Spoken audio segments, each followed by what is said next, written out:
COVID, in a lot of ways, has been a tipping point. It's really exposed for us that as individuals, we are kind of being taxed to the max. I've never felt more separate from the healthcare community. We are so separate and so distant. I don't think that we've ever sort of needed each other more in terms of healing as a community.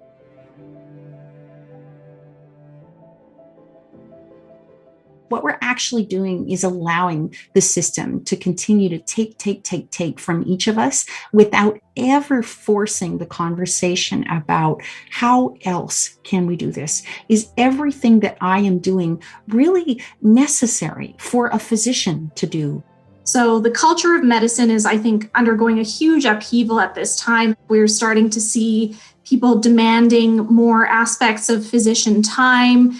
We're starting to see that there are equity, diversity, and inclusion challenges. How do we find a way to come back together around our collective health and wellness?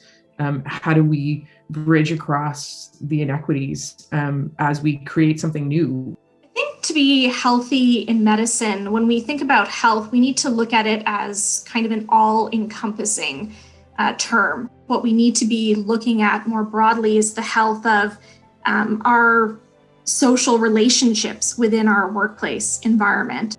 It means that I feel socially connected to my peers, that I have people that I can have friendly interactions with at work that are positive, that are stimulating, that feel mutually respectful. It means that I feel that I can serve my patients in a way that I can be fully present with them. I think it starts with taking a good look at our own identity, our own places of privilege, our own places of power, the ways in which that it gets enacted in how we relate together as healthcare providers and people who are either advocates or patients. We've been having these conversations for a long time. I do think that a seed has been planted here, and I do think that it can and will grow. I do think there's hope, and I do think there's potential.